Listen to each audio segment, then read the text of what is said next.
Good morning, good afternoon, and if you're coming home working a long 9 to 5, I hope you're having a good night as we bring to you another Bodyslam full recap show of Talktagon with Rami and Max. This past weekend was UFC on ABC 9, which featured the headliner of Robert Whittaker, the former middleweight champion, against Renan de Ritter, the former one middleweight and light heavyweight champion, clashing to see who can be in the top five of the middleweight division. Mac, my friend, how were you doing this past weekend, and how are you doing today? Absolutely fantastic, dude. It was a perfect Saturday for me where this was an early card. I saw this, and then I saw the new Fantastic Four afterwards, so it worked out perfectly.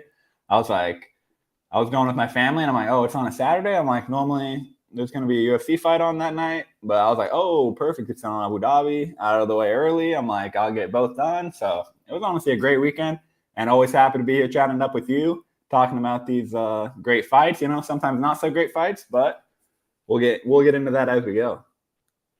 Exactly. This call started at 9 in the morning for people in the West Coast, noon for those in the East Coast. I'm from the West Coast, of course, so waking up, it was about 9:14 in the morning when the call started. Well, Yeah. for me, the call was already like 14 minutes deep into it. You messaged me saying, "Hey, brother, where's the pick set?" And I'm like, Yeah. "Huh?" Like I felt like I was on an acid trip, like John Lennon or something. So I was like, get the last pick in. Exactly. I'm glad that I got the right pick in for this one, but we're gonna of course put up the predictions and the all the perfect sport stuff that we got going down, but in a minute. But I wanted to talk about this upcoming weekend. We will get to this after the show as well. But it was supposed to be a headliner at the UFC Apex, everybody's favorite car Oh yeah, arena, everyone's favorite closet. between Tatsuro Taro against Amir Albazi, but Albazi had to pull out. I do not know what the injury or what it's for, maybe an illness or whatnot. But now it'll be a new headliner. They were trying to get Talented Teixeira against Waldo Acosta Cortez, but that didn't happen because Teixeira informed Just the got UFC knocked that out. yeah, and he informed them that he has not trained since being knocked out. He has not done anything. He's been Which spinning. makes sense. Yeah, exactly. So the UFC calls people like, "Hey, we know you got fucking killed. Would you like to fight this weekend?" Well, that We'll makes get no we'll get into sense. we'll get into somebody almost dying on the card as well. But this card Yes. was just everything. Abu Dhabi, I feel like got it all, which it felt weird because this is the type of card. If there's a championship in the headliner, it feels like a pay-per-view card, especially with Abu Dhabi crowd and the atmosphere Yeah. with it.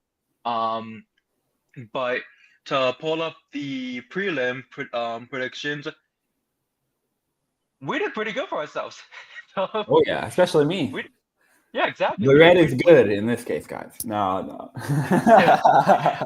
The red is like going into the middle of the street as a frog and getting ran over by 50 different trucks. Exactly. There was lots to But run over. but we had a good time, and it was honestly a Exactly. great I card had a good because time. this Exactly. card ended at what, 3 p.m. for the West Coasters. So it beats out ending at 10 p.m. and having Oh to yeah. cover and having to see the post-fight, show with Dana White talking and whatnot, which today's his birthday. And I feel like for his birthday, which he wished for 20 more years of Apex cards. So I'm dying inside. Like eternity of Apex. An eternity of it. Yeah. When I die, it'll He's still like, be here. I wish those fucking fans would shut the fuck up about the Apex. Exactly, exactly. But opener for the early prelims, we had heavyweight action between the number 13 Martin Buday against Marcus Bochechka. I saw a photo of them a couple of years ago where they trained together before Marcus made his UFC debut or even was anywhere close to getting signed to a contract. And now for his UFC debut to be against Boudet, I felt like it was good. It was a perfect, type of matchup to make happen. A lot of people were not happy about that. They're like, "Oh, you guys gave him like the hardest opponent." But we're talking about Martin Boudet here. Like, I feel like a lot of the. I'm not trying to diss on any of the heavyweights, but guys who are 15 to 10, unless like you're a knockout hitter like we've seen over the years, a lot of these guys are just like a decision type of guys. Yeah, And this went the distance. Who would have thought? I You know. know, But Boudet first round started up, almost got his ass whooped on. Bocheska came out in a very hefty way, took the back, got the takedown, took the back, was landing those backside action. And Boudet got out of it, was able to wrestle his way back to the top, and ended the first round. Second round comes in, Boudet fights for control, gets the top mount. It was going really well for him. Like these are the type of fights that he really just loves to have because Yeah. all the time he could just do whatever he wants to do. So in overall fight, he had no takedowns. Suddenly, weirdly enough, but he had two reversals off of the off of the 1 for 11 takedowns that Bocheska went for.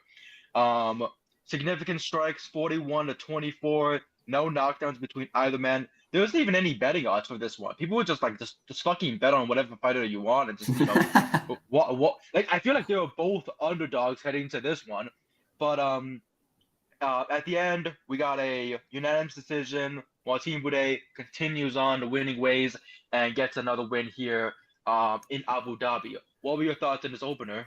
Yeah, I thought it was, not the highest level fight, but with the heavyweights, sometimes that's just what you expect. Unfortunately, all the good heavyweights are playing other sports. But with that being said, Budai is now 7-1 in the UFC. But like you said, almost all those are decisions. Besides, he had one submission. So this guy is not doing himself any favors by getting any fans, by just becoming the Bilal Muhammad. No offense. When it comes to decisions, I'm like, he may be getting it done, but lots of decisions. And I would say Muhammad is 10 times more entertaining than this guy because at least he has some boxing skills. You know what I'm saying? So Martin Budai gets the job done, but in a very boring way where he's just such a big body. Once he's on top of you, even if you mess up a takedown, he can just end up being on top and end up just laying on top the entire time and end up squeaking out a decision. And I think that's what he did. Buchecha might need to, keep working on his stand-up and his takedowns where his BJJ is really good, but if you're not able to get to those dominant positions, then it's basically useless. Yeah, he has a record of 5-2. He was a part of one championship where last November he had a rear naked choke win, and then a couple of days later at the ADXC, I think that's like a grappling tournament, he had himself a win over Antonio Braga Neto, and then he finally made his UFC debut, this past weekend, and against somebody who knows his style, who knows the way that he fights. I feel like it was just about Budai, allowing Bochecha to, get his stamina out, get that conditioning going low, and then just wrestle for the next two fights, and it was just like 2 rounds, and take the win over here. And like you said, he's on a 3-fight winning streak right now, Martin Boudet, but he's also the number 13 ranked heavyweight. It feels like they were setting him up to where like he was gonna be number 15 if he lost to Bochecha, and they wanted to like get this one because of course what you open up a call with a one championship fighter, a former one championship fighter, and then the headliner of this card is a former 2 division champion for that promotion of one. Yeah.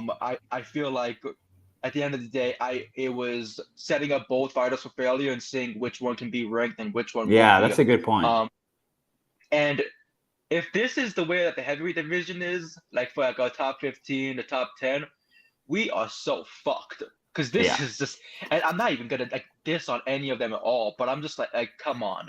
We need to pull out more stop and more power because Martin Boudet is gonna go on a fucking 7-8 fight winning streak of these decisions, and then he's gonna fight Tom Aspinall or whoever's the world champion at the time, and then people are like, you know what? He has a chance. He has a lot of these decision wins. His conditioning is great. All you gotta do is hit him in the stomach, and then he'll be crumbling down. It feels like that's the case. Yeah. But Boudet won here. Unanimous decision, heavyweight fight. Good for him. A 3-fight win streak. You get paychecks on the table. You go home happy and everything. So like he's just doing what he's got to do. Yeah, he's a good gatekeeper for that division. Where if you can get past him, then okay, we'll see what you do from here. But not a lot of people have been able to get past him lately. So Budai keeping up the streak. Exactly. Our next fight. By the way, we both got a win there. We both picked Budai. I picked We that at needed last it. We minute with needed it. my eyes all fucking swirling around, not knowing where I was. We picked it, so that was great for us. And our next Yep. fight, I almost felt bad about picking this because of the outcome that we witnessed between Yeah. Yaya Holy. and Nagayan. Wow, One-way what the traffic. fuck? What the fuck, man? Like, oh Jason my. Herzog wants to see someone, never leave the octagon, apparently, dude. I'm And like, see, what was when I that? mentioned Talis and Teixeira like declining the fight for this upcoming weekend, I feel like he got told, he asked them, "Hey, who's the official?" "Oh, Jason Herzog," and he said, "Fuck that," Yeah, he's because like, if Herzog let off that like what was like an early call or whatever for his fight like a couple weeks ago against Derek Lewis, now yeah. imagine now Ugh. Herzog would have turned around on his phone, just looking at his selfies and everything, just scrolling through his fucking gallery, while Talis and Teixeira gets killed the whole time. Yeah, But exactly, dude. I was wondering, what is he doing, bro? Wen looks so good, dominated from the start, gets a million knockdowns, and neither the corner nor Jason Herzog step in. It has to be a doctor stoppage. I'm like, bro, that is wild, dude. I'm like, what ex more does he need to do? exactly. Like, and we're gonna get right into that. Muhammad Yahya, unranked against Steven Nagayan, unranked featherweight action. This was also a performance of the night because of the action that was just brought on first round, and I thought it was already over with because we got a knockdown and then a knockdown and then a knockdown and then another knockdown and then Yeah, another knock. We had 5 knockdowns in for one real. round. When I do this in UFC Undisputed or whatever, it's already over with. The fight's over, Yep. doctor stop it. I'm like, okay, cool. Save the fighter's life. Jason Herzog, I'm not gonna like disrespect fully and whatnot. I feel like it was just a very very horrible call by him. Yeah. But of course, like you move on, you get better, you find like better fights that you can officiate and save the fighters' lives up because it's just about protecting the fighter at the end of the day. But his Hmm. coach, but that corner, awful. They wanted Yeah. him to die. They wanted him to truly die. Muhammad Yaya's eye was like I wish we could pull up a. I wish I put a photo here because I had the photo saved, but his eye was so Yeah. fucking massive. It looked Yeah. like a grapefruit being stomped on by me. Like what? Just why? And end of the first round, they're like, it's okay, you'll be fine. At end of the second round, after we already saw like, and he was trying to bounce back too. That was crazy. But Yeah. He his did good his for like the heart, first minute. Then it was yeah, over again. the heart and power of Muhammad Yahya was just incredible. But Yeah. it's also just crazy stupid as well because his corner could have just said, throw in a towel. I don't want my fighter getting hurt any more than he already is. And the crazy part was ends, second round ends, his corner sits him down, and they're trying to give him advice. They're trying to tell him what to do in the third round. What I would be telling him is, we're Yeah. calling the ambulance. We're getting you fucking out of here. We're gonna make sure your life is all good and in safe hands. Because whether you have a wife, whether you have kids, whether you have, your mom and dad watching or whatever, I don't think anybody of your loved ones wants to see you fucking die in there on a Yeah. goddamn early prelim card or any card in general. You know what I mean? Like just in general. Like, I don't want to Facts. make a joke out of that, but like still, like three people watched you die. Yeah, and Like, it's come on, man. Like, these coaches, what are you fucking doing here? yeah. But I and understand him after being tough, but it's like, dude, there's a point where there's this many knockdowns over and over where you got to protect your fighter. Where now he might not be as durable in his future fights because he took so much damage in this fight. So I'm like, bro, it's all about long term here. Where even if you have to stop a fight, quote unquote, early, he can bounce back instead of having his chin rocked 20,000 times without the ref doing anything about it. And yeah, so I'm like, I don't think this benefited Yaya whatsoever, other than having his name is out there more just from getting his ass beat. So I'm like, that's not exactly the good type of reputation you want to build up.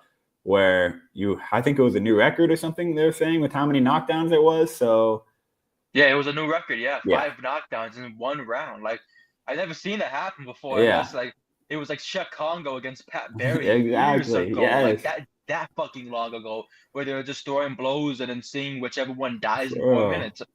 And So it was just crazy. just it was crazy. And at the end of the second round, even though the coaches of in corner of Muhammad Yahya wanted him to keep going, Jason Herzog called it off and said, "That's it, doctor stoppage." And it was a round two finish. Well, at the end of the round two finish for Steven Nagayan, who has not fought in quite some time. He was saying that it was almost a year layoff, so like he Yeah, was he was finally happy to be in there. but to be in there and to kill your opponent like that, For my real. goodness. I, And also another thing that was crazy about Yaya is they announced that he had no facial damage at all. I saw that. His orbital bone, nothing. His nose, For real. perfect. Everything, his cheekbones, perfect. I saw How? someone be like, we might need a second opinion. I was like, Yeah, we really. I'll take him to my doctor. My doctor be like, dude, are you dead? And you're yeah. like, dude, I don't fucking know. For real, that shit Um, was nasty to see. I'm glad it ended there, but yeah, shout out to Steven. What a performance!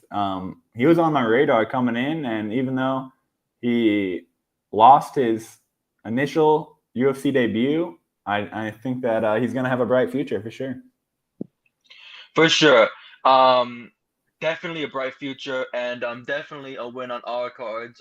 And the next fight, Oh I don't think God, has, I don't think has a future. yeah, I don't think it has a future at all. Um, this might be one of the worst fights I've ever seen, bro. No oh yeah, and exaggeration. It was barely even a fight. like, do you remember Francis Ngannou versus Derek Lewis? Exactly. I Yeah, I was on I that think level. that was I think that was better than this fight. Like yeah. at least they fucking I don't know 15 strikes But per round or something at like least with that. I those don't know. two, I knew for a fact they'd be going down if they actually connected hard. But with these ones, I'm like, Exa- they're barely even selling. I'm like, the other guys are barely So selling too, but these guys, much less well known. Let's just say that. Ivo Aslan against Billy Elikana, the Turkish against the American, and it ended unanimous decision for Billy Elikana. There's really not much to say about this fight. Not at There's not all. much to say at all about this fight. It was like a Both sparring fighters match. threw both fighters threw at least 10 strikes each round. At the end of the fight, it was 35 strikes Billy, 29 Ivo. Who the fuck watched that? For real, I don't bro. I'm glad, like, my day was kind of turning into a little bit shit during that time around. So, you know what I mean? So I wasn't paying too much attention. So when I watched it back and everyone was like, oh, this was a really bad fight. I'm like, I don't know. I think everyone's just exaggerating. Oh Wow. yeah, it was Dude, terrible. oh my, I could have slipped in my shower 20 times and I would have felt more happiness than fucking watching that fight ever again. And Facts. no takedowns, no submission attempts, no reversals. Everything was significant strikes, but it wasn't significant whatsoever. Yeah. No knockdowns, nothing. And we lost on it, but Yeah, like that it made didn't it even really. worse. It made it even worse because it's like this fucking sucked. Like, dude, like Bro, it cut was both like, of them. I'm like, come on, guys. We're here to you know what I fight, mean? not stare. I'm like, I just don't understand that. But I understand there's two big ass dudes in there that will probably knock you out if they land hard. But I'm like, that's what you signed up for. So either And for it do to it be or a light don't. heavy, for it to be a light heavyweight bout, and for there not to be any like big beefy men throwing meat, like, For real, bro. go fuck yourself, pal. I'm Yeah, not saying it to any of exactly. the fighters. I'm saying it to the booking, because whoever fucking booked this and said, "Hey, these guys are gonna kill it," and whatever coach's plans were, like, you know what? Yeah. They'll have the whole fight 10 punches each. Like, imagine because you spar, you train, all that stuff, and Hmm. 12 round fight. Could you imagine throwing 3 strikes per round? Who the fuck who are you fighting, Facts. Casper? Okay, I'd who do you be see?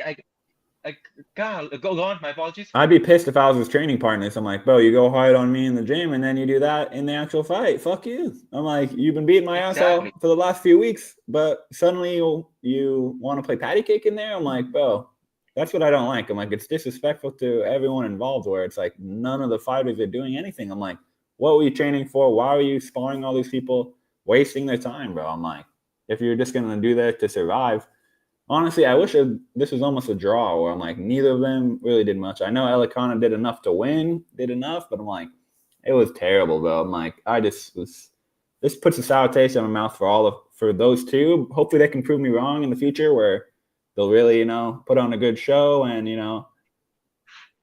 put a little more on the line where this is a complete opposite of the last fight where the last fight was complete heart, complete determination, warrior mentality to the point where it was like unsafe. Well, this one's the complete opposite. It's like, are you guys even fighters? Like, what's going on? Obviously, they beat 99% of the population, but they just didn't seem to want to fight in this past weekend. I don't know. And here's the thing too with Billy. His last fight was a loss to Bogdan Guskov at UFC 311 Makshaya versus Moicano via guillotine choke. And then for Ibo, he lost to Ian Catelba in his last fight by arm triangle. So both men coming off of submission losses and whatnot, them fighting each other on the full on the stand up and everything. Well, you'd think it'd be what they wanted. Exactly, and a lot of people were saying like, did Ian Catelba break Ibo? Like he's supposed to be known as the last Ottoman, and before that, he defeated he had a win over Rafael Sorkira by standing TKO in the first round in 50 seconds. Anton Turkali overhand right, Paulo Renato Jr. by punches in the Contender Series, 3-fight win streak, and then prior to that, all bangers. Prior to that, knockout, all in the regional scene. Like, and here's the crazy part too. He fought Anton Turkali in 2020, got him again in the UFC, and then knocked him out. So it was like he was more than happy being in the UFC and having this knockout power. Where was this knockout power? I feel like the UFC booked this and they expected this is gonna be a badass fight. Yeah, I did too, honestly, Bo. I was like, both these guys can scrap, but apparently only when they're fighting against other people, not when they fight each other. Exactly. And we got the loss there. Honestly, I feel like it's a loss for the world. It's a loss. The whole world lost. Like, that's it. We're screwed. We are in doomsday. This is not bigger, louder, and uncut. We are just fucking dead. Billy, Ebo, we're counting on you to do better next time if they bring you back. They probably will. So, you have maybe one more chance to, put on a good show. Hopefully you guys get a win. Don't want to wish any, losses on you guys, but put a little more on the line. Do something. But like next fight, we had women's strawweight bout between the number 7 Amanda Ribas against the number 10 Tabitha Ricci, and wow, dude, nasty elbow. They fucking made up for that last awful fight. Yeah. And these two, I was very happy to see these two, and it was so hard for me. This was one of the hardest fights for me to pick on the prelims because they were both in a way doing so well. Like, I know that Amanda was on her 2-fight losing streak to Mackenzie Dern and Rose Namajunas, but those two are just top contenders. She fought Luana Pinedo. She beat her in 2023. She fought Macy Barber prior to that, defeated Vivian Arajo. And, working her way up, still staying in that top 10. Tabitha Ricci, in her last fight, lost to Jan Zanaunen. She defeated Angela Hill prior to that. Tisha Pennington lost to Lupita Godinez.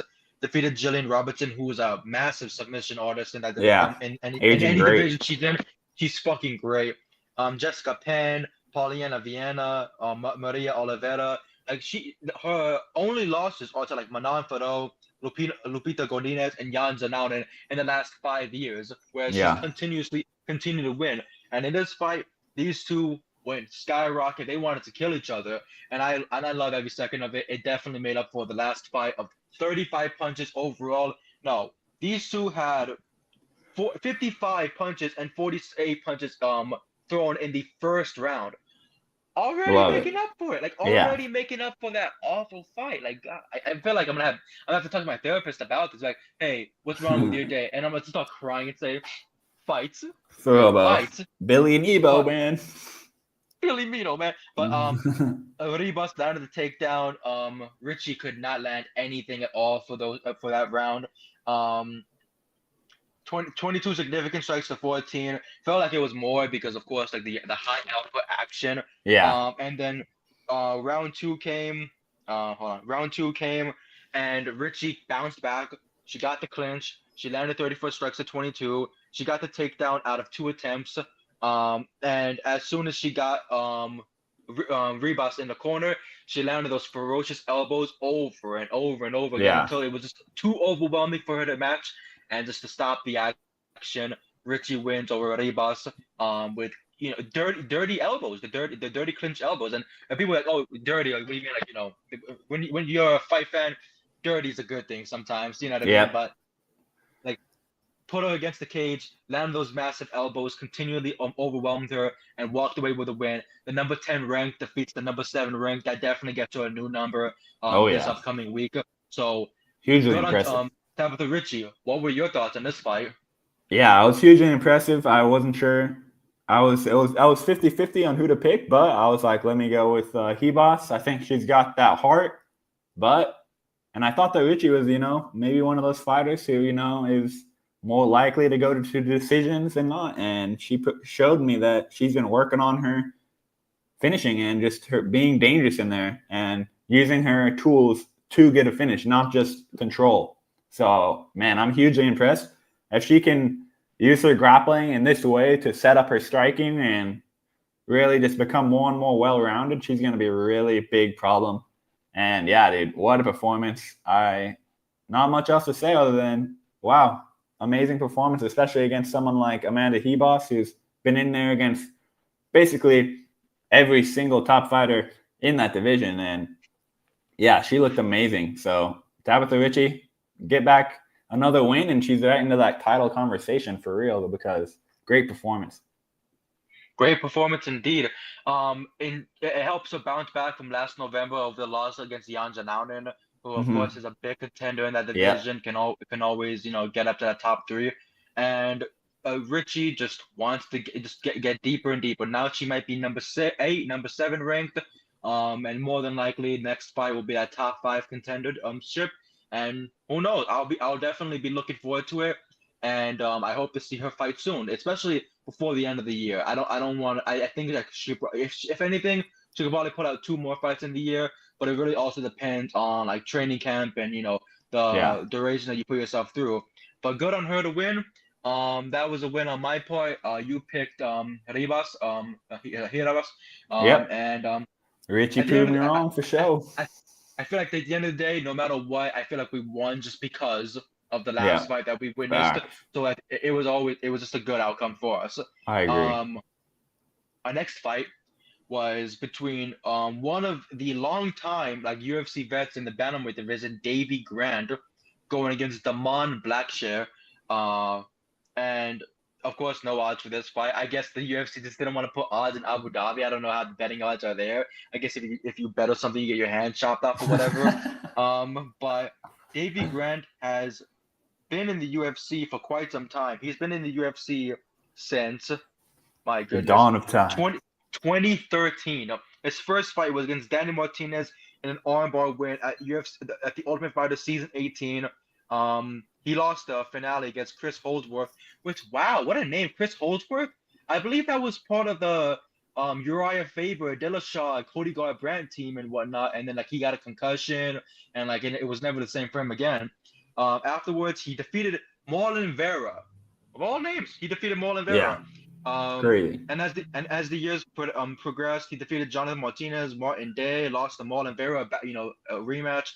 Adrian Yanez, he lost to Luis Smolka. He defeated the UFC vet Rafael Sunshine, another vet. Last fight was against Ramon Tavares and Damon Blackshear. By the way, Davy Grant's nickname is Dangerous, and he is very fucking dangerous. But Damon Blackshear has definitely been able to rack up those wins in his last 3 fights, defeating Cody Stammen, Cody Gibson, and I'm not going to say that name because it's a very freaking long name, and I don't want to butcher it. Alateng Hali, maybe? I think, but thank We'll you for exactly. But this fight, first round comes in, and I assume that Damon Blackshear is just gonna land like just blow after blow and just go like basically Rampage Jackson on Davy Grant. Because when you see a fighter who's been in the UFC since 2013, you automatically for me, I automatically assume that they're not gonna fight the same way that they used to, that they're not gonna have that same action and whatnot. But Michael Johnson definitely proved a lot of people wrong, and so did Davy Grant. This first round, it was a first round, because 4 strikes to 3, takedown from Damon Blackshear, and he had 1 submission attempt. There was 3 significant strikes to 2. The fuck. Anyways, like so that was the last good round for Damon, for real. Though he had the control time, but that was about it. And then round 2 comes in. Davy's corner tells him, "Motherfucker, lock in." And boy did he ever. For real. Landed 29 strikes to 18. No, he defended the takedowns perfectly well. Did not want to go to the ground whatsoever. Landed 29 significant strikes and was just putting on a big pressure action. One thing I noticed from Damon, round 2, he was definitely a little bit gassed out, and then round 3, it just didn't look like it was his fight whatsoever. And then round 3 comes in, 34 strikes, 50% to 14. 0 for 3 on the takedowns for Damon Blackshear. He just continued to not be able to latch onto anything whatsoever. 34 significant strikes to 14, and it was just a one-sided action from Davey. Even Davey, I feel like he won the first round, even though it was like 3 strikes to 4. Like people are like, oh, how can you tell who won the fight? I'm just gonna go with the guy who actually just won the fight. You know what I mean? Even if you get a takedown, it really didn't matter at the end because you did no action from it. You expect a takedown to be like, oh, 20, 30 strikes, at the end of the round. Like, he gets up, he feels good, goes to his corner, drinks some Capri Sun or whatever the fuck, and just and thinks to himself, hey, round 2 and 3, that shit's mine. For real, bro. He locked in after that first round where he never went to the ground again, bro. He's like, I don't want to go down there and just have the whole round wasted by basically doing nothing. So Davey Grant, bro, showing that he's one of the craftiest veterans in the game, man. Always going to be a tough fight, even if you underestimate him. And if you underestimate him, you'll probably end up with a loss. And I think that Damon, I don't know if he underestimated him or Davey Grant just adjusted perfectly where after the takedowns weren't working, Damon was basically screwed. He couldn't really do much on the feet. And Grant was just the much better fighter on the feet. And since it wasn't going to the ground, easy work for Grant. Easy work for Grant. I love that every time Blackshear came in the action, like he just wanted to throw some blows, and all you see is Davey just throwing these windmill of just power punch. They left hooks, right hook, left hook, right hook, just windmills of hooks, and he walked away with a big win. Love it. Surprisingly enough, no matter how long I believe he was ranked before, but right now he's currently unranked. He's like in that Clay Guida gatekeeper type of situation where, you think you're gonna beat me, and then he beats everybody's asses, like that type of situation. Yeah. We both picked Blackshear because we expected it to be a much different pace action, and we lost. Yeah. But I thought it was awesome. Like I was like, you know what? Yeah, exactly. I'm happy when I get things wrong as long as it proves me wrong. If, for example, a couple of weeks ago, I remember getting just upset about the fence grab and then, losing that fight. And I was like, that was just dumb because there shouldn't be a fence grab. And that shouldn't be the reason why a fighter loses a fight. This right here, I can understand why Damon lost his fight. And Davey takes Davey takes the win, gets the paycheck, walks away with another one. And in our next fight, there's really not much to talk about except the old men were going crazy. Yeah, old men were going crazy. It was they felt rejuvenated in the fucking Abu Dhabi. Real, bro. The fountain of youth. The fountain of youth, the cryotherapy. They went all over the place. They were just feeling fucking rejuvenated. As soon as I did not see this one coming, and I'm a fan of Salikov, but wow. And that's the thing. I was like, I want to trust him and I want to pick him. But I saw Carlos Leal, and he was like flexing at the weigh-ins, and he looked on steroids. And I was like, I gotta go for him. Steroids, that always wins. Like I know steroids, professional wrestling, baseball, basketball. I mean, I don't know about basketball, like football, but like mainly baseball. Barry Bonds, fucking like all the other freaking wrestlers that have grown up watching using steroids. Immediately, as soon as you see it, like, dude, he's fucking jacked. He's gonna kill everybody. And 42 seconds in, and Muslim Salikov landed a big dinger, one-punch knockout, and faceplant out cold. I thought when he landed the punch that, it was just gonna stumble Carlos, and he was just gonna get back up.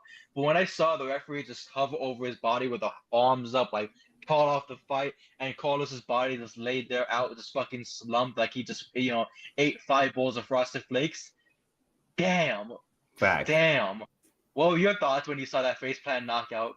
Bro, I went to the bathroom, come back, you guys are texting me. I'm like, what the fuck, bro? I'm like, the other fight just ended. And I'm like, bro. And then I see the replay. I'm like, no fucking way. Muslim Salikov with the nasty punch puts him out of there, dude. So I'm impressed. I'm normally impressed with his kicks the most, but man, bro, he's showing he's got hands too, man. The king of kung fu does it again, bro. I absolutely love it when these dudes who don't look like traditionally athletic and they just have the most crazy styles and end up, with some crazy, crazy knockouts, dude. Definitely one of the most exciting fighters in the UFC, where his style is just, you never know what sort of strike he's going to pull out. And man, dude, I'm so happy for him. 3 fights in a row now that he's got the win, peaking at the right time. He might be 40, but I think he might be in his prime.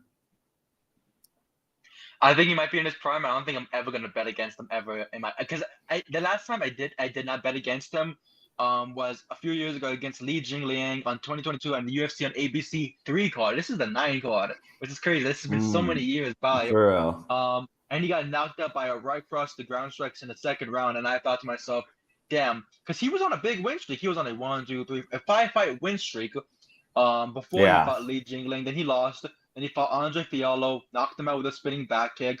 Then he lost back-to-back to Nicholas Dalby and Randy Brown. And now he's so far defeated Santiago Ponzinibbio, Keenan Song, and a flash knockout against Carlos Leal. Yeah, back-to-back first-round knockouts is going to be good for anyone. First-round knockouts, 3-fight win streak. Like, you got to put this guy on a freaking title run. Main card. Next up, you know what I mean? Main card Muslim. Just put him on. Yes. Like, you know what I mean? So he's coming for the winner of JDM in Islam. He's coming. Oh, he's coming. And that was another performance of the night bonus. You know who I've not noticed in the goddamn comments? Randy. Is Randy late? Like Randy, crank that hog. Maybe he was only here for Brady. The truth comes out. Finally. I mean, he was here last week, but then we also got that comment, the tree grow, but, yes. That was such a great time. That was so funny. That was really funny. And that ends that fight. We got it wrong again. That's now rough prelims for me. Mm-hmm. And you as well, but less so. Me especially. I feel like Yanni. Is that his name? Yanni. Yanni the Greek. Yes. Yanni the Greek. God, yeah, baby. Like, oh my god, I felt like him, and I was like, golly. I'm just gonna hammer this underdog, guys. Here we go. Here we go, guys. I'm just gonna hammer this down, and then we're gonna see what happens in this parlay. We need minty bets here. Yes, for real, bro. Minty bets reading off the teleprompter would be better than that. And in our featured prelim, we had Saeed Nurmagomedov unranked against the unranked Bryce Mitchell, which is shocking because you expect Bryce Mitchell to be ranked after I think all the years that he's fought for. I think it's just because it's his new division, but I don't know. Maybe he's not ranked in the other one either. I think he was ranked in the other division. I think he was definitely ranked when he was a featherweight. He was a featherweight, right? Yeah. Yeah, and then he got killed by Gene Silva. And he said, "Fuck it, I gotta go." It's like I'm going down in weight.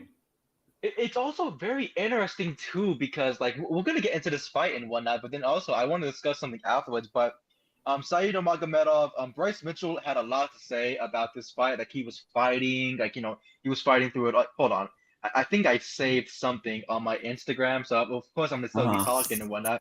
Yeah. But, like I saved something that he said, and it was making my whole fucking day because like he's so fucking dumb sometimes.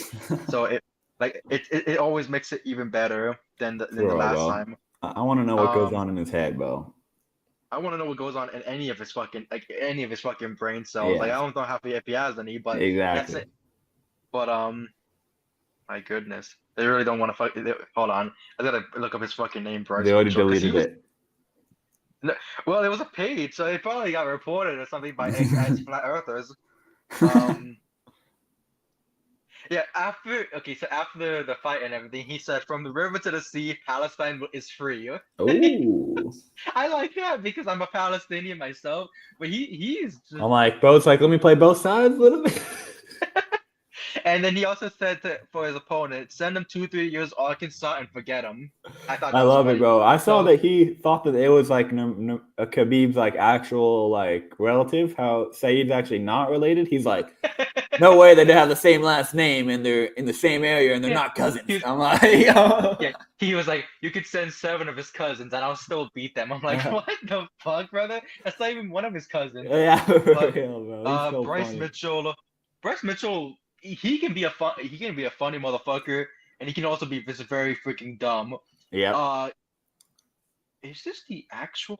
That's crazy. That's actually crazy. The total strikes from Bryce Mitchell, 39. Total strikes from Said Nurmagomedov, 100.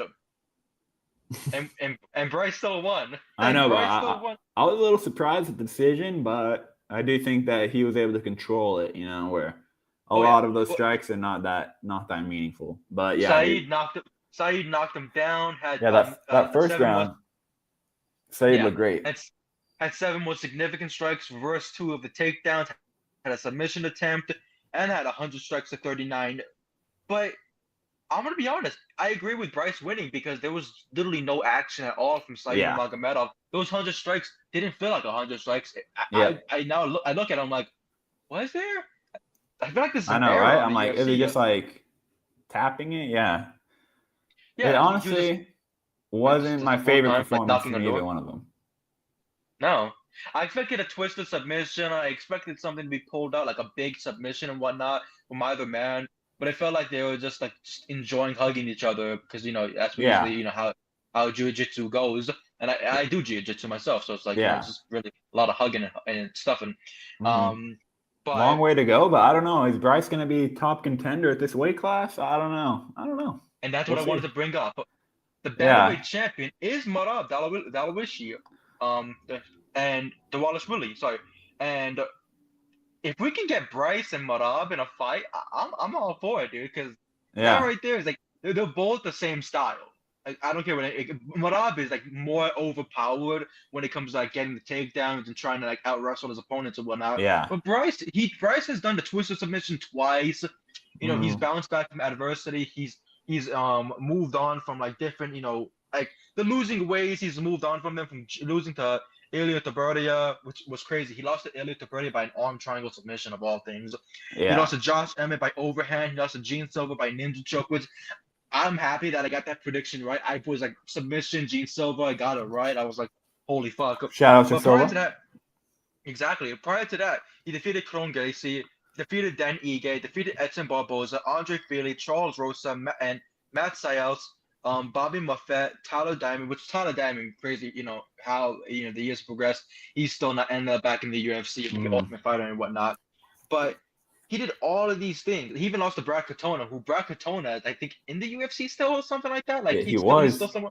As He of was in recently, the I feel like he might have lost, so he might be gone now, but I can't remember. Yeah, like all these wins, getting him in the featherweight division, and He has a then when you great saw, resume. yeah, he has a great resume. But then when you started losing, I understood like this is becoming a little bit too hard. Maybe the weight cut, like it's a little bit too much on me. I feel a little bit lazy, so he just wanted to suffocate himself a little more with that Arkansas weather, Yep. and get down to bantamweight. And bantamweight's fucking full. That's a really really full division. There's a lot of fighters there who just want to kill. And Real Bryce Mitchell. stacked, dude. Yeah, it's very stacked. Bryce Mitchell, but he takes the win against Said Nurmagomedov by unanimous decision. Good on him. He Yeah. definitely put out the more significant strikes to where you can say, okay, I understand why he won. But at the end of the day, I feel like he definitely needs a stronger performance next time around Yeah. to be able to truly prove that he belongs in this division. Especially as an unranked guy, you got your test trial. That's good for you. Yeah. It's like returning a dress shirt or a dress at like Macy's or whatever people go to, Yep. JCPenney, and then and you're like, you know what? I want to try something else. Try something different. That's what he's trying. He's trying something different. He's getting himself better clothes and he's getting himself better resources to be able to win, and win again. So congrats on Bryce Mitchell. It was good on him. We got that wrong because I did not expect this at all. I thought he was still in the same division. I thought, oh, he's going to continue his featherweight losing streak. Nah, he said bantamweight is mine now. Yeah. So it's going to be very interesting going forward for us picking wise because now we gotta see what the hell's gonna happen. I saw FedEx truck right behind me for some reason. That was weird. But like, who's delivering now? But that was the end of our featured prelims. We ended off. Well, I Rough. 3 and 4, and you were 2 for 5. Aye. That's rough. Ay. Dios mío. Well, let's hope we bounce back in the main card. Let's hope. And head into the main card. Oh, there we go. Wow. Much more green. More green, more green. Especially Fucking for Seth Ron. Green. More green. Seth Green had a dream. You know what I mean? But like, Hey, but my goodness, it felt like a breath of fresh air. It felt like taking a nap and waking for up real, and just bro. feeling rejuvenated. I was like, we got out of hell. We got ourselves back into the green column. Um, Thank goodness. I'm gonna I'm gonna be real with you. When we saw this main card, I did not even know this fight happened. The Krylov against Bogdan Guskov Yeah, man, because it was a quick one. I left the room. I think I went to go like a quick smoke or whatever. Like just thinking to myself like, man, I got a couple more moments before the fight starts. Yeah. I come back No, they were and quick, bro. Michael has the mic to fucking Guskov's fucking mouth. I'm Yeah. like, what the fuck That's what happened with happened? me with Like Solikov for real, but I'm like, they I were was like quick in this one. I was like, what the fuck? Um, and yeah, we get this opener for the main card. Nikita Krylov, the number 10 ranked, against Bogdan Guskov, the Uzbekistan fighter, against the Russian. Guskov is the Uzbekistan fighter, Krylov the Russian fighter. For those who might have been confused, light heavyweight bout, and we got ourselves a ground and pound domination For real, from bro. Bogdan Guskov in 4 rounds of the first round. It was like 4 minutes of the first This round. guy's a beast. Um, What a monster, bro. oh What yeah, more can we say? oh yeah, what a fucking monster! Like I feel like he's just going on this big streak and no one can stop him because they feel For like he's a real. prototype. But he's too much of a Hmm. prototype right now. He just looks scary with that shaved head and he's jacked and his style. It's like, I wouldn't want to mess with that guy. You know who he reminds me of? Ew. Marvin Vittori. Yeah, I do see that. Look at that look. That look is like Marvin Vittori is like long lost, like For what's real. that thing called when you have it in your neck? Siamese twin or whatever like that. Uh-huh. Like they Bro, fucking split they're him. They connected. split him up. They split him up. Guskov went his own way. This motherfucker went his own way. Bro, It's like alien. Guskov It's took like all the alien all over power. again. For real, bro. Guskov took all Exactly. the punching power. Bro, yeah, Guskov, 4 wins in a row, all by finish, bro. This guy is absolute contender, bro. I'm like, he's only lost to one guy in the UFC, which is Volkan Ozdemir, and it's like no shame when that was a UFC debut, getting thrown to the wolves a little bit. And since then, he's shown that, man, dude, if you're not giving me the best of the best or, top 10, then I'm just going to run through these guys. So, man, I'm really excited for what happens next with this guy, man. We have a contender on our hands, 100%. If you're able to make Nikita Krylov look like that easy, like, wow. I agree with you. And Nikita Krylov is number 10 ranked. For Guskov to get this big ground and Yeah. pound finish, it's funny how it says awaiting results on verdict. It's like, brother, the fight ended 2 days ago. Yeah, what the fuck? Um, That is I know, weird. right? But like for him to get a big win like this, knock himself into the top 10, he went from losing to a title contender, Volkan Ozdemir, who fought many, many years ago against Daniel Cormier for the lightweight title on the same night. That was a co-main event, and that was the same night with the headline. It was Francis Ngannou going for his first world heavyweight championship against Stipe Miocic, where he lost. And everyone was like, "Oh, that's it. Ngannou's career is over." And so much has changed since then. Ozdemir lost.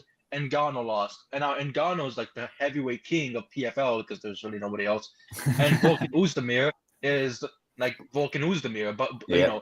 but he fought here. Bogdan Guskov, like in 2023, he beat him by a rear naked choke, which is very scary feat for Volkan to be able to get you to the ground. Mr. No Time himself. But Yeah. after that, all of February and April of 2024, Zach Puega lost by a combination of punches in 3 minutes and 38 seconds in the first round. Then Ryan Spang got ground and pounded in the second round at 3 minutes and 60 seconds. Stone Cold Steve Austin will be proud of that. And then Billy Elikana lost by guillotine choke at UFC 311 this past January for the Islam Makhachev and Renato Moicano card in the second round. And now he defeats Nikita Krylov in the first round. There's no stopping this guy. Once he got stepped into the octagon and realized I have a second chance, I'm not gonna let that go. And he's killed opponent after opponent after opponent. Bogdan Guskov, what are your thoughts on this guy? Potential future, contender. I could see him fighting for the belt in a little bit if he keeps these up, man. A fan favorite where he's going to be getting these finishes or getting finished. So I'm excited to see what happens next. Give him someone in the top give him someone in the top 10 or maybe top 5 since Nikita was in the top 10. So move him on up and see if he can hang. At this point, he's 32 years old, so he's not the youngest, but there's still a little bit of time left for him to get these wins going, and I want to see him potentially fight for the title. You never know when you're knocking dudes out like this. If it keeps happening, they're just going to throw you straight to the title because they want fun fighters and they want guys that are winning. And right now, Guskov is doing both of those all the time. Exactly. Like they threw Steve Erceg at the title. They thrown a lot of people at the title very quickly because they're like, hey, if you're going through all these people and keep killing them, and you're a fan favorite. Exactly. And you mentioned if you can't hang, like Sleeping with Sirens song, if you can't hang, then there's the door, baby. And Guskov does not want to see the door. The only thing he wants to see is money bags. Money bags and money trees like he's Kendrick Lamar. And he gets the big win here. It wasn't a performance of the night bonus because we already got 2 of those in the prelims. Like that's how great the prelims were essentially because like things were going pretty well for everybody. Yeah. But Bogdan gets the big win here, and we move on to Asu Almabayev against Jose Ochoa. Ochoa. I'm gonna go with Ochoa. And it was the number 9 ranked against the unranked Jose, and Asu did a great job. You know what I mean? Like he needed to come in here and he needed to keep his ranking because with the flyweight division, like we said, flyweight and bantamweight are so fast moving. Anything could really happen. Anyone could get replaced in a couple of weeks. You have to keep staying active and you have to keep proving to the UFC and to the bosses that you're a dominant performer because, like I mentioned, I believe a week or 2 ago, I always will mention this fighter, Muhammad Mokaev, but was on a 11-fight win streak or so. Insane. And he got cut from the UFC. He got cut from the UFC because all you do is wrestle. Also, all you do is wrestle and you're boring for everybody, so we don't really want you here. Even though he could have fought for the championship, and we could have probably seen a new champion with the way his style works. Yeah. But the UFC that was dumb. Did not want to see that. But we got a fight here where it was a difference of strikes, but it was if you watch the fight, you'll automatically understand, who won here. So first round, Asu Almabayev had only 10 strikes to 35. He landed 3 takedowns out of 6 attempts. Jose was 1 for 1. There was 2 submission attempts from Almabayev. 5 significant strikes to 10. No knockdowns on either man. So of course, everybody will automatically assume that, hey, Jose Ochoa won that one. But if you look at the action, you see those takedowns, I feel like it was a much different paced action, and he was able to put pressure him down and keep him against the cage. Mm-hmm. Second round came, 32 strikes from Almabayev against Jose's 46 strikes, 2 out of 4 takedowns, no takedowns from Jose. 1 submission attempt from him, though. No reversals, 11 significant strikes to 5, no knockdowns on either man. And then the third round, we came into it with 13 strikes to 36, where Ochoa, I thought a lot of people might have, pushed for him to win, but 2 takedowns out of 5 attempts to 0. No, 1 submission attempt again from Ochoa. 6 significant strikes from Almabayev to 11 significant strikes, and at the end, it was Asu Almabayev, the Kazakhstani fighter, defeating Jose Ochoa, the Peruvian fighter. And what were your thoughts on this fight? Watching it and seeing how everything bounced back. Yeah, it was definitely a competitive fight, but I definitely agree with the winner where Ochoa wasn't able to do what he wanted in there as much as he needed to, and Asu just got the job done, showed why he is ranked so high. And yeah, I thought that it wasn't a crazy fun fight or anything, but he got the job done. We've seen Ochoa be dangerous in there, so I don't blame him grappling so much, keeping him out of his dangerous areas. So yeah, man, Asu back in the win column and probably right back into, a top probably 5 fight at this point because this was kind of a test for him. All right, we'll give you a prospect that's ranked below you. If you can beat him, we'll reward you again with another top guy. And we'll see if he's able to get it done this time where he wasn't able to beat Manel Kopp and got finished. But we'll see if he's able to learn from that and have a better go this time at the top 5. So I'm interested to see what happens. And then for Ochoa, he's now, I believe, 1-2 in the UFC. So he's got to get a win here soon. Otherwise, unfortunately, he might be sent back to the regional scene. But he's had a tough schedule already where he had Ilona Kavanagh, that dude from the UK who's super fun and up and coming young fighter, and then he was able to beat Cody Durden, which was a huge performance. Where Durden has been looking great. Yeah. Yeah, he fast forwarded that second round. He knocked him out in 11 seconds. Everyone was losing their minds. And then they gave him a tough fight. Yeah. And that's the thing. We were losing our minds for that. We were losing our minds last month for that. And we're like, holy crap, he's already in another fight. And so sometimes these fighters, like a month after, they can, go right in there and they can do the job. And the other fighters, it's really different for them. Yeah. But I like a little bit of a break. But yeah.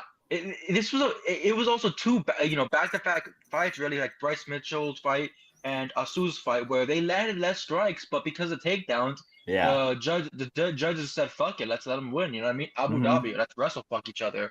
Yeah.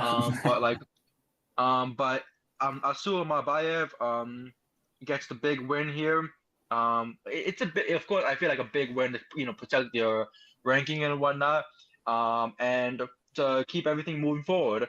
I think that Ochoa definitely did. He did the best of his abilities that he could. If you want to keep the judges out of this, you of course go for the fairness. But those takedowns were just very gnarly. And I can't wait to see what happens for both men next, because Asu has to prove himself to getting more strikes and getting more control time, whereas Ochoa has to protect that takedown defense for his next fight, and then get back into the winning column. So it should be a lot of fun for what we see next, especially after these guys went from a month, a month break only from the cage. They said, "Fuck it, we got to get back there in no time." And our next fight was the fight of the night, which I feel like this should have been two fight of the nights, because we'll get into the other one later. By the way, I did want to mention I saw something from Bryce Mitchell. He called the Australian flag. The Australian flag is stupid. It looks like they are on a video call with the United Kingdom, he says. This guy. What kind of comments comes out of his head? He's so funny. Somebody tweeted out, "I will not be satisfied." This was yesterday. "I will not be satisfied until Bryce Mitchell is no longer physically able to compete in this sport." Jesus. I'm like matching him up with Gene Silva again. Exactly. You just gotta put him back in there. Gene Silva and Ilya Topuria in tag team. A handicap fight. Exactly, handicap match. You know what I mean? Like, holy. But our next fight, Marc-Andre Barrault, the Canadian, who I've seen this guy fight for years, and every time he always puts on a great performance against. By the way, unranked. Very, very tough against Shada Magomedov. Bullet. Wow. This guy is fucking nuts, because it's just going off of like just the what we saw mentally. First round, Mark was just trying to go out there and trying to finish the job and just going guns hazy, clinch work, elbow work, all sorts of things, even trying to bust out a knee and everything, and rightfully so. If Shada Magomedov has been dominating the scene for quite some time now, a lot of these guys, they want to take him down. And they want to make sure that the hype train for this man does not go anywhere further. He was frustrated, mentally wise, and I think physically wise, whenever he lost to Michael Venom Page this past February. But prior to that, he defeated Armin Petrosian, Michael Olashaka, Antonio Trocoli, Bruno Silva, Kosalvias, Mikhail Rogozin, prior to the UFC. All these fighters, all these wins. He loses to Michael Page. Many assume like, oh, you're not that, guy, pal. But he is that guy. And if you watch this fight, holy freaking moly. 103 strikes already thrown in the first. Sorry, I almost got that wrong. I was about to say, 23 strikes thrown in the first round to 12 strikes. Takes down from Marc-Andre Barrault out of 2 attempts. 22 significant strikes to 5. No knockdowns on either man, but the damage is already showing. Second round comes in, and Marc-Andre Barrault had a much, much better second round. 39 strikes to 37. People will think, oh, that was pretty evenly timed. Oh, no. So one out of 2 takedowns attempted. 29 significant strikes to 30. It's a shot at 37. But even with the 37 significant strikes, many people were focused on that knee. and many people were focused on the way that Shada's nose smashed right open and it was leaking right into his beard. Yeah. What's scary about when he fights is that when he bleeds like that, and it's not, I automatically now assume that it's his nose, but it always assumes that it's a cheek cut. You know what I mean? Like his Mhm. cheek got split open, and that's the thing that's so scary the most too. A beard and getting cut is like the worst thing in the fucking Yeah. world Oof. because as soon as you a split here, you have to shave that beard, but like everything around it is just fucking just terrifying because you don't want to get infection. You don't Yeah. want to get you don't want fucking hair in that cut, and now you have to fucking Mhm. pluck it out. It sounds that nasty because it's the fucking truth. There's been many fighters who have had a nice beard, and then you see all that blood soaked in there. And here's the thing: my little brother, he walked in, he loves UFC fights, and he was watching them with me, and he was like, "Oh, he has a really like like orange beard." I'm like, "Brother, that's his blood. Like it's already orange enough, but now it's red to Yeah. where it looks like watermelon." Um, For real, bro. Shara the hell, Bullet. what the hell is this? Cheap views from streamboo.com. Remove the space at whatever the fuck that is. And that's the only comment we have. Like Randy said, I guess Randy ain't working anymore. You know what I mean? Randy's not on the road. He's not cranking a hog. Like I guess not. But Shada Magomedov bounced back from that second round and looked like it was gonna be a nasty time for him in that third round. And I think Mark Andre I think gassed himself out more than likely in the third round because he got stuck in that corner and he was just taking shots over and over, knees, shots, takedowns, all Mhm. the good shebang. And at the end, we had ourselves a unanimous decision win, which I feel like this fight could have been a split decision. You know, that second round was very crucial for Mark Andre, Yeah. but the first round it could have gone to either man. And in the third round, I feel like Shada took the win, um, because of his pressure. But unanimous decision win for the judges, for Shada Magomedov. What Mhm. were your thoughts on this 3 round Yeah. where we saw a lot of blood?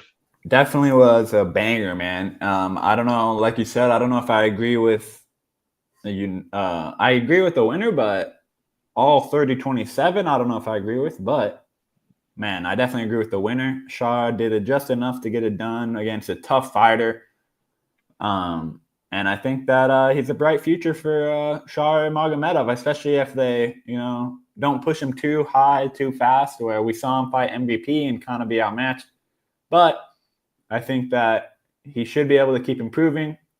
He's a super fun fighter, fan favorite, so they're definitely gonna keep him around in these big big fight cards where he'll bring some fans to the table just wanting to see this crazy ass pirate guy with one eye who does crazy ass strikes, and he has an insane beard, and it's like so much going for him in terms of just like this guy's people are going to pay attention to him. And yeah, I'm glad he got the win. I was a little worried where he'd be going after that MVP loss, but I'm glad he was able to get back in the win column. And yeah, I'm interested to see who they match him up with next. Is it going to be, a similar level to this, or are they going to push him back up? I think maybe keep him at this level, let him get one more win, and then start pushing him again. But yeah, fun fight. Fun fight. I think honestly, what he needs next is to get back right into that ranking picture. Definitely get him, get him going, get him to the top 15 and whatnot.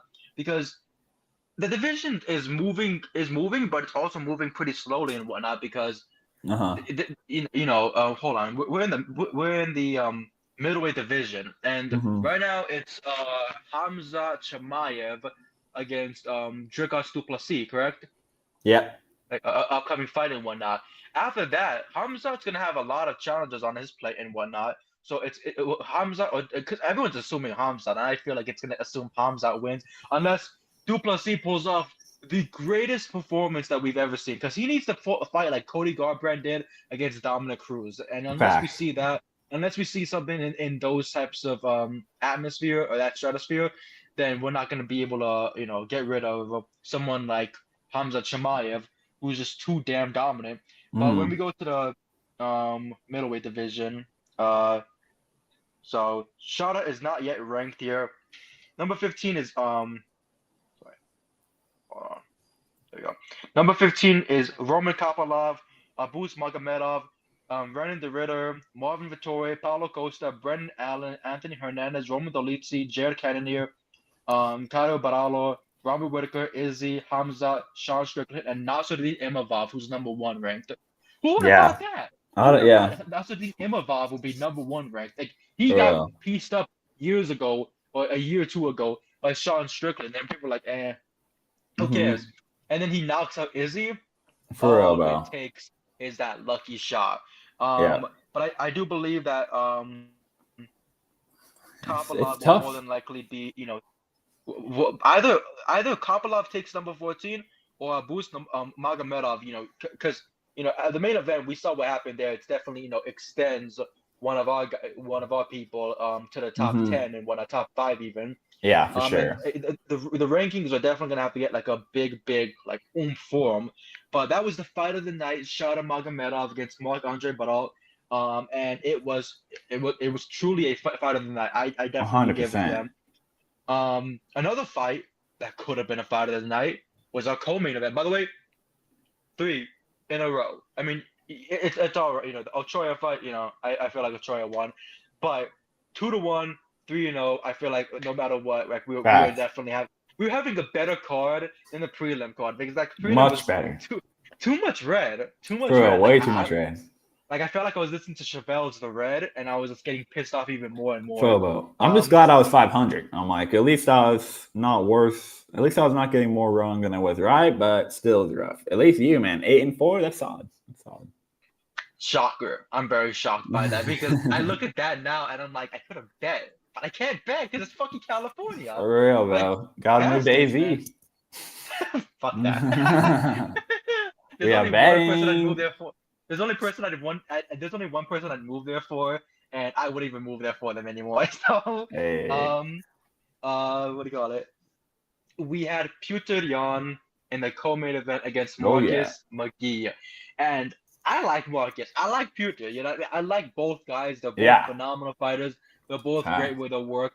And they're both great people outside of the sport. Like, Jan is a great father. He's a great role model to his kids and whatnot. I love how his kids look so. Of course, your kid's supposed to look like you, but those kids are literally like just smaller versions. And once they gain height, that's it. They're just twins right there, side by side, all of them. They look exactly like their dad, and it's just funny as hell. But it's also good. I'm not saying like funny as hell, like to where he knocks on my door right now and beats the crap out of me. He's like, you're making fun of my kids, buddy.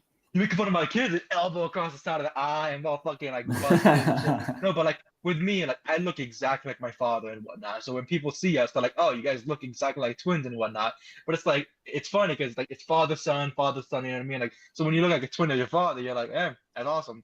Yeah. But this first round, they went fucking ham on each other, and it was already beginning to be like, oh hell yeah, because Marcus McGee took this one definitely. Marcus McGee took round 1, total strikes 23-24, very close.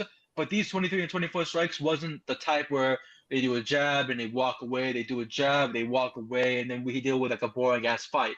No.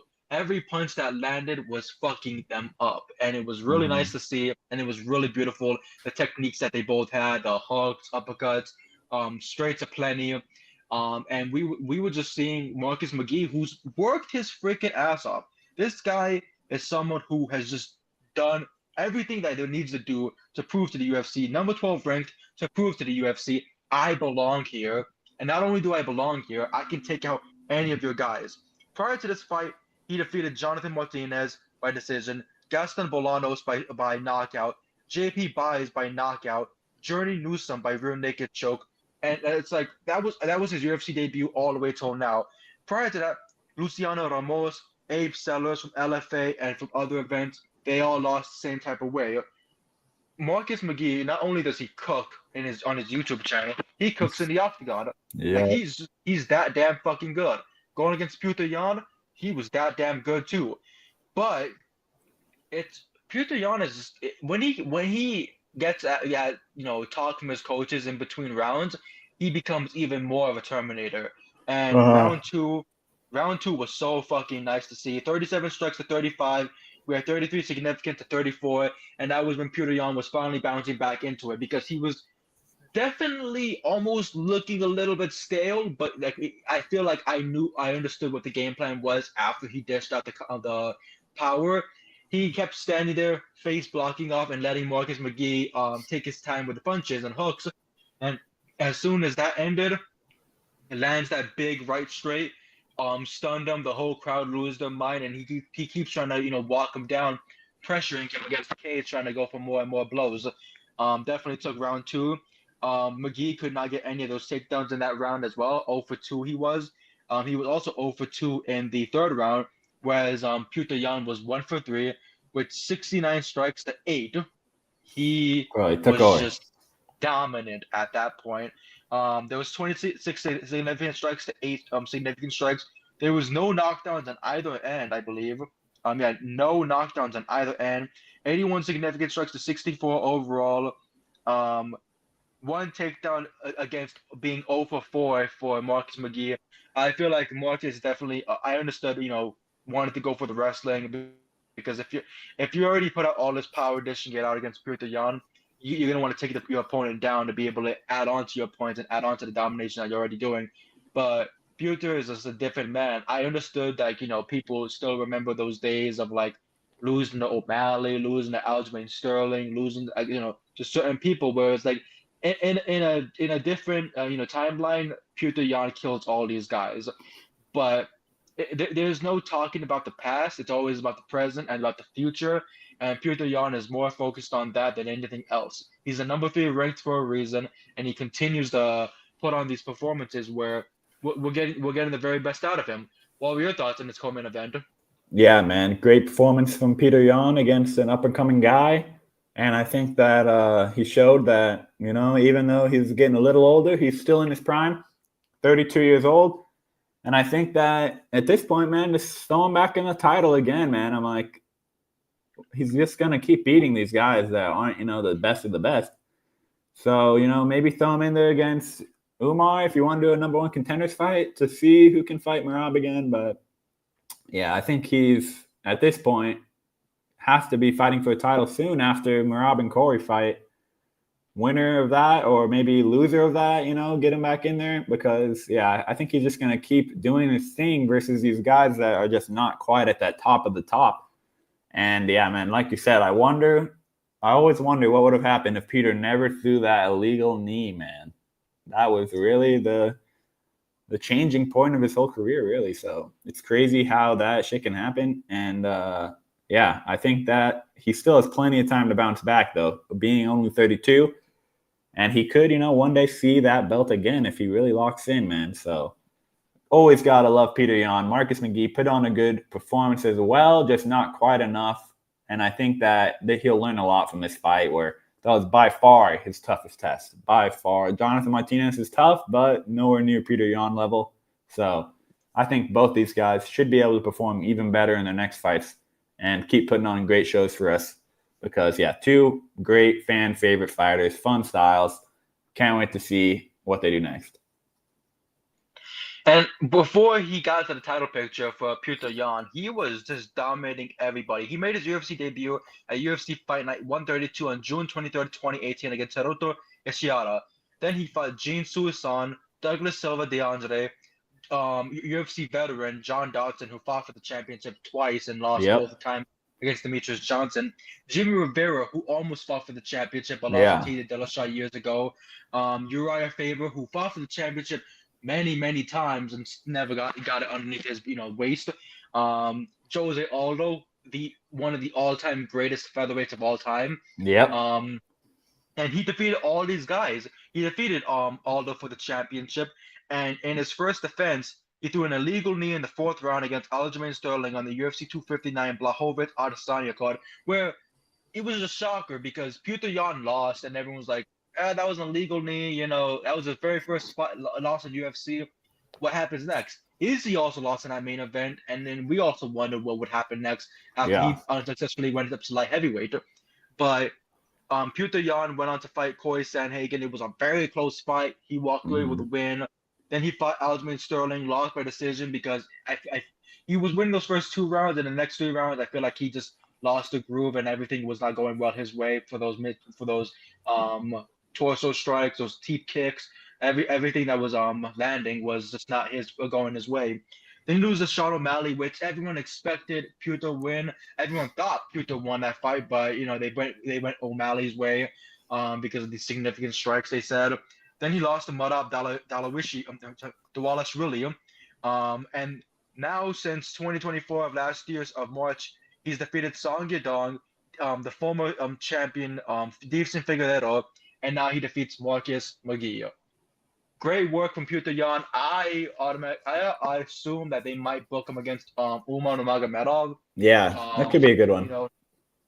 Because it's one of the only guys he hasn't fought yet. Exactly. And it would definitely separate not only the skin from the bone for whichever person gets hit with a massive elbow, but it would definitely separate who belongs in the title picture and who doesn't. Mm-hmm. Because if it goes a wrong decision, the UFC always makes those pulls and changes to where they give it to the loser because they felt like he won the fight more. But I feel like this is a fight where anything could really happen. Umar has amazing wrestling, but it was also suppressed against Madab. Petr has great striking, but it was also suppressed by Madab. So it's those two strategies that you have to now work on when they're going against each other. So when I walk out of this fight and I have a big win, 4 or 5 fight win streak, and I want to get back to that title picture, you're going to have to deal with Madab. And Madab is not going anywhere. If he's already done what he's done to all sorts of fighters, from Aldo to Sean O'Malley to the rest of the gang, then I feel like it's just going to continue on this rampage. Mm-hmm. Honestly. And yeah, Petr Yan wins. Marcus McGee with a great performance. He showed a ton of heart, and I cannot wait to see what happens next. And yeah, I feel like Petr Yan next is either title picture, or he fights for against Umar Nurmagomedov to see who is definitely in there. Any final thoughts before we move on to the main event? No, man, no. Just excited. I think, Petr Umar would be great, or him maybe loser of the title or something. Yeah, so he's right back in there, man. Always a fun fighter. Always a fun fighter, exactly. Randy, no cranking hogs today. We'll do it for you, man. We'll do it for you. And after a crazy co-main event, and after a very beautiful day of fights throughout the whole time, we got to the main event, the headliner, middleweight division, the number 5 ranked Robert the Reaper Whittaker against Renan de Ridder, the number 13 ranked fighter from the Netherlands against the Aussie of Robert Whittaker. And this was a fight where the favorite was Whittaker at the -162 against the +136 underdog of Renan de Ridder. And there was a lot of talk on social media this past weekend where people were like, that was a little closer than I expected. That fight, I think Whittaker was winning that fight. And I want to ask those people this. Do you have a drug problem? do you need me to pay for your rehab stint? Do you need me to hold your hand by the door and tell the receptionist, yeah, this is the druggie, guys. This is the druggie. Get in there, buddy. Because I'm going to be real. I scored this card in the most honest and brutal way possible. Because I always do. You're supposed to. That's the whole point of Verdict MMA. But I scored it rounds 1 and 2 for Renan de Ridder because he was phenomenal from it. He was phenomenal with the knees. He was phenomenal with the elbows, and he was doing a great job of pushing Whittaker against the cage and getting out of the way from any type of, because the coaches kept telling Whittaker, counter it with the right hook, and you'll be able to land that. Round 3 happened. What happened? He countered with the right hook, and he knocked down Renan de Ridder. And I was like, oh shit, this might end right here. That wasn't the case. That wasn't the case whatsoever. Which is funny because that was the only knockdown. Even though we got so many stuns and wobbles essentially from Renan de Ridder, who was landing those beautiful knees and elbows, it still wasn't enough for Robert Whittaker. The Reaper always tries to rise above the occasions, and 66 significant strikes to 67 overall.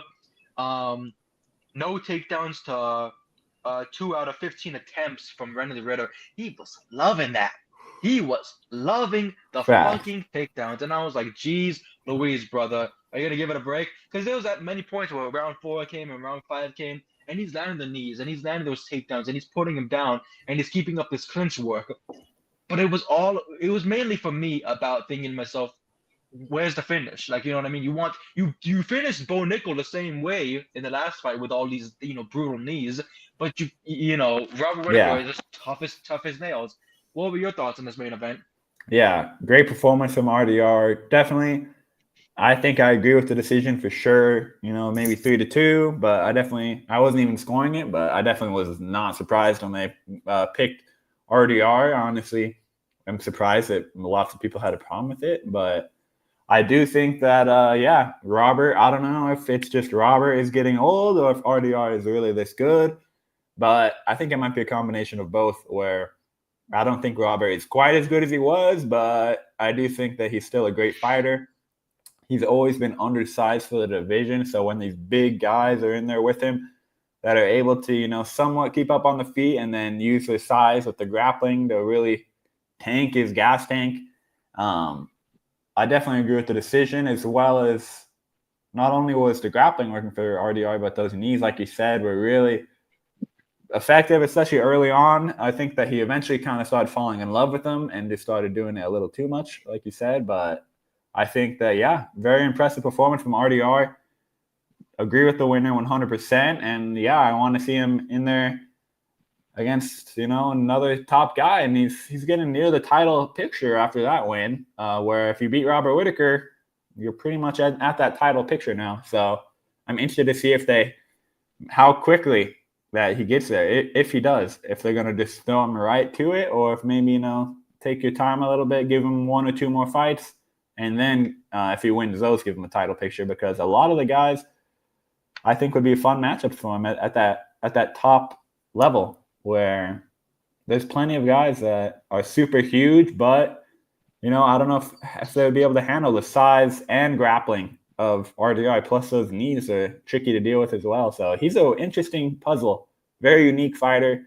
It's hard to replicate him in training, where he's like 6'4", goofy, but also really good at knees and grappling. So he's one of those guys where you can only really prepare for him once you're in there with him, because he's unique, and if you're not on your best, then you're just not going to get it done. And unfortunately, that's what we saw for Robert. 2 losses in a row for him now. Hate to see it, but sometimes that just happens in the sport, where these contenders eventually catch up to you, and you're not able to take him out as easily as you once were. But I do think that Robert is still a solid fighter. I don't think he should retire yet or anything like that. Just maybe take a step down in competition and then see where you're at there. But More of the light heavyweight. I think that'd be crazy. I think that would be insane. I'm like, the weight, he just seems like he's like a welterweight in there versus these huge ass middleweights. It's just crazy. He used to be a welterweight. He lost to Stephen Wonderboy Thompson before. Like, holy shit! Like, that's a crazy thing to think of. Like, you lost to Stephen Wonderboy Thompson, and Wonderboy never won the championship, even though he was so close to. Mm-hmm. And Whittaker, he went through all that hell for the middleweight championship. I remember when he was the interim champion, and he was supposed to fight Michael Bisping. Then George St. Pierre defeated Bisping. Then we're gonna get GSP against Whittaker. That GSP had a bunch of health complications. And then we got Whittaker against Yoel Romero instead. We got back-to-back fights between those two, which was, I think, the second fight was in Chicago, which was funny because I tuned in for that pay-per-view to shit on CM Punk, because and this is coming from a guy who is a CM Punk fan, but when he was an MMA fighter, I thought it was very disrespectful for them to put them as the main card opener against Mike Jackson, CM Punk, which Mike Jackson still hates me to this day, probably. He told me. He told me on Valentine's Day when I was like 17 that he was gonna give me a CTE. Because I'd like to see you try, buddy. I'd like to see you try. And then Jake Shields later on, like who's a massive, douchebag, Jake Shields himself, but he beat up Mike Jackson, and I was like, you know what? I'll take that. I don't fucking care. For real. it was such a shitty opener for that fight. You know what I mean? That card, especially in Chicago, because they wanted to give the neon lights of to CM Punk, but because cult personality. But that main event was awesome because it was Whittaker against Yoel, and Yoel was going just guns blazing. I remember always watching that fight back over and over again on Daily Motion, just trying to just because I didn't have no UFC Fight Pass or whatever, Yeah. so you gotta go to the illegal places. But Hmm. you mentioned the rankings and you mentioned like what could happen next for Running the Ritter. Number 5 ranked was Whittaker. I think that now knocks Running the Ritter into that number 5 spot. But that top 5 now sitting Imavov, who knocked out Izzy, Sean Strickland, who's been on a very big slump, and whatnot. Like he lost the championship, and now they don't really know what to do with him. He's suspended right now because he Yeah, fucking suspended. wanted to go punch people in the cage because they Yeah. fucking said suck it, even though he wants to always throw around his like I hate gay people and I hate this and I'm I like, hate wait a minute, that. Sean, do your words hurt, buddy? Like all of a sudden words hurt you whenever you it's like that new pussy video. Oh, I struck a nerve, didn't I? Like Yeah. I love him so much for that. But But Duplessis on the then mic, pure cinema. oh, pure cinema, dude. He gets under the skin and that's it. If he can do that to Hamza, I might have to bet on two I know, pussy. bro. I'm not I'm gonna lie. excited for that one. And Hamza Chimaev, the number 4 ranked Izzy Adesanya, who is coming off a knockout loss over Nasruddin Imavov. Number 5 ranked Robert Whittaker.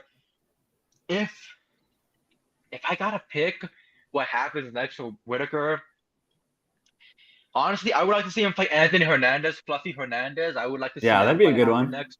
I think that would be really fun. For Running the Ritter, honestly, I'd like to see him fight Izzy.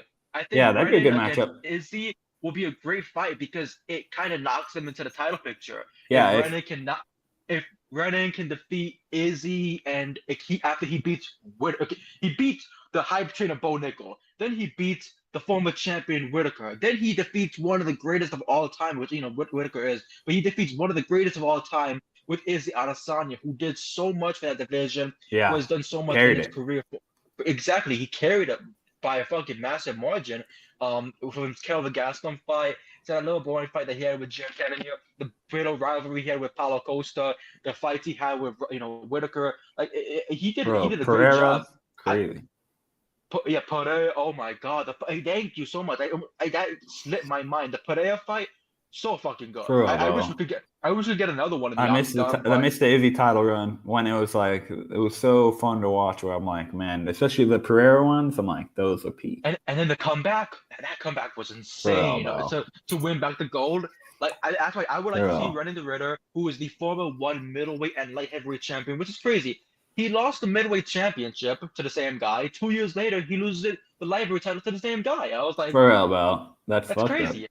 That guy needs to Goes make to the it. UFC, defeats Bo Nickel, stops the hype train completely, which I love what Bo had to say. Even though Bo's been a very, disrespectful person towards a lot of cultures and whatnot, because Americans.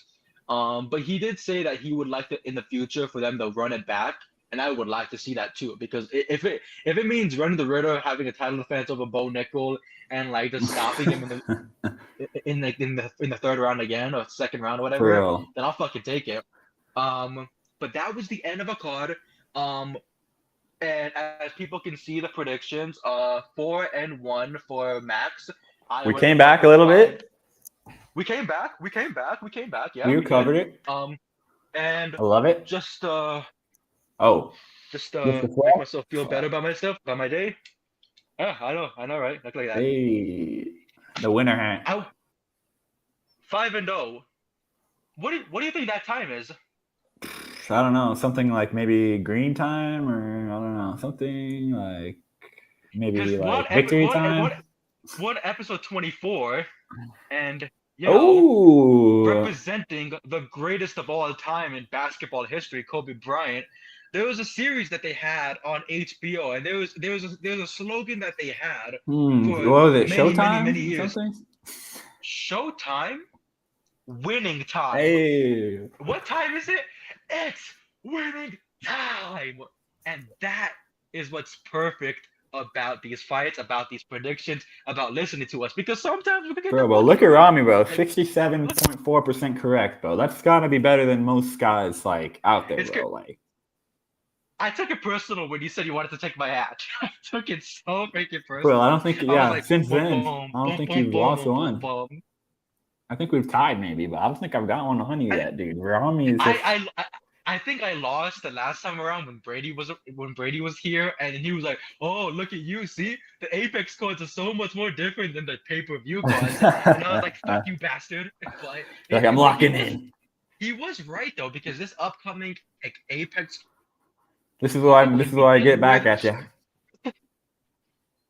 God's planning it. God has a gun in Exactly. the back of my head right now, and he's like, "Smell the flowers, kid." This is There's more why I fucking clutch blaster up. brains all over these goddamn shit.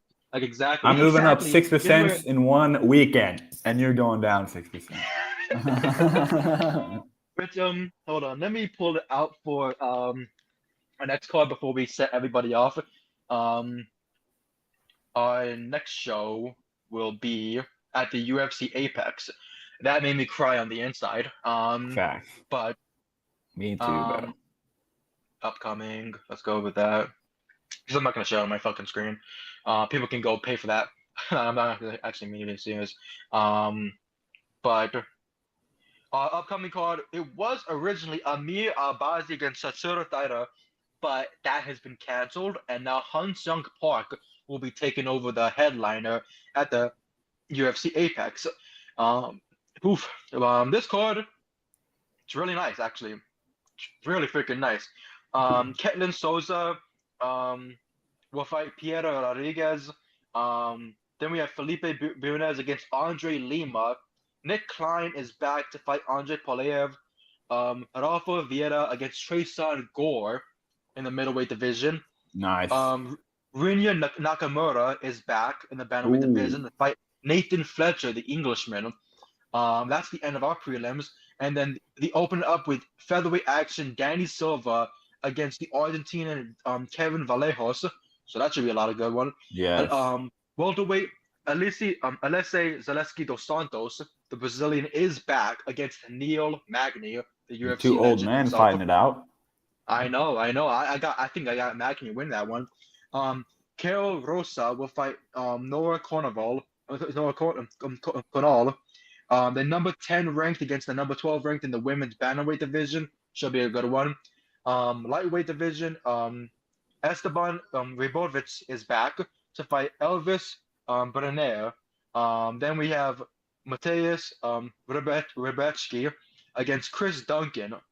It's been a name I haven't heard in a minute. Yeah. And that's our co-main event. And then our main event now is Han Sung Park against Tatsuro Tada. And it should be a fun. I feel like that headline. Yeah, that's gonna be a good one. Yeah! Yeah! Fucking Go ready! go! Yeah! Woo! Break the fucking hogs! We We go. missed you, Randy. We We ended on a missed you. high. That was perfect. That was so fucking good. That was good. That was good. But yeah, we will be back next Monday, same time, 10 a.m. Pacific Standard Time, because the West Coast is the only coast The best coast. and is the best coast and the only coast. We will be back for that UFC Apex card, and it should be a lot of fun. It should be a very good blast. Because honestly, these cards can't really pull something out. And if it Oh doesn't, yeah. we'll be here to bitch and complain about it, and it'll be a lot of fun Mm-hmm. for us. Mm-hmm. But thank you so freaking much to the 375 plus people who tuned in and watched us. We didn't get the racist comments that we got last week, which kind of sucks because it was kind of funny. Not gonna lie. But before people Don't like do it, guys. before people say, "Oh, Robbie, you like racism?" No, but it was almost fucking funny, like reading a stupid comment and almost getting myself in massive trouble, and then stopping myself from that. I was like, "Holy shit, that was funny as so hell." good. It was Little so good. pranksters in the comments. Good prank. I like good pranksters. You know what I mean? As long as you're cool about it and everything. Like you're not actually trying to. Like, as long as I read ahead, I won't care. But now if you're trying to fucking like diss on where I come from or whatever the fuck, then die. But besides that, everybody can do what they want, have what they do. Do what you love and love what you do. Yep. Because that's always the way that you should be living life, and that's the only way that you should be focusing on the new week, focusing on how everything goes, and just always focus on the positives, never the negatives. And everyone who focuses on the negatives throughout the whole week is always gonna have a bad day, and they're always gonna blame it on something, blame it on somebody else. I don't have anything to blame on anybody. I don't blame anything on anybody else. I smile. I move on my day. My hair is perfect. I feel perfect. We're both freaking great people. So I feel like at the end of the day, we do what we gotta do to have a great time. Talktagon with Rami and Max, Max and Rami. You know what I mean? Like Rami and Max. Hey, But it's so good. It's so good. It makes me want to watch it sometimes. facts. But like, it's always a blast to talk with you. It's always a blast to be able to kick back and just talk for almost 2 hours about these fights. Sometimes we almost go to the 2 hour length. Sometimes we get it at like an hour and 30, like, you know, Happy Gilmore type of time or whatnot. Yep. That was a movie that was like an hour and 57 minutes, which was a great movie. Anybody who's dissing on it has not fucking watched it actually, and like, you know, looked at the screen and been like, hell yeah, brother. So Facts. go watch the movie. Go watch Happy Gilmore 2. Go watch Fantastic Four. Go watch Fantastic Four. Go watch Superman. Superman. You know what I Bangers. mean? Go watch those bangers. There's a movie called Together with Dave Franco and his wife. I'm blanking on her name. It's a great movie. It's very fucking insane. So you know, it's a good horror movie. So everyone should definitely check that out. I Know What You Did Last Summer was good for the people who watched the first two movies and then you go into that one. It's a good one. Everyone, it's pretty enjoyable. But yeah, focus on the positives. Go to the movie theater, read a book, jerk off, do what makes you happy. Just focus on what makes you happy, and the negatives will never be there. Nothing will ever bother you. Nothing will ever affect you as long as you don't let it affect you. And that was another week of Talktagon, episode 24 with Rami and Max. Thank you so much to everybody who tuned in. It's always a great time to talk about these fights and always continue week after week to see who will get the best percentage, who will get the best streak. I'm doing pretty Rami's good. killing it. Rami's killing it. I'm close to 100, and when I hit that 100, I'm gonna then the flexing comes out. World. Oh yeah, more flex will come out. I'm gonna work even out more all than already. Exactly. I'm gonna work out all week long. I'm gonna freaking be all booked like Scooby on steroids. Like, it's gonna be great. See what I mean? But to everybody watching, if you would like to follow me on any of my socials, Instagram, who else but Rami, Twitter, same thing, Blue Sky, same thing, TikTok, I believe it's the same thing and whatnot. I always do my best to post occasionally, almost every single week, just something to be able to make people laugh or make people feel educated or just be informative and provide my analysis. Max, where can they follow you? Follow me on Twitter, X, Combat Combos. Follow me on Instagram at Brawl and Draw. I make artwork. Check it out. This is a boxing one, but check it out, guys. And yeah, thanks for tuning in as always, man. I gotta get my own. I gotta buy my own fucking shirt. Bro, yeah, dude. I tried to get a shop set up, but it already got taken down. But that was because it was a complicated thing. But I'll tell you more about it after. But thanks for tuning in, guys. Thank you so much for everybody who tuned in. This was another episode of Talktagon with Rami and Max. We will be back next week for the UFC Apex card of Han Seung-Park against Setsura Taro. And it should be a lot of fun. It should be a blast. Thank you so much to everybody who tuned in. We will see you next week. Oh, thank you! Oh, thank you! Oh, thank you!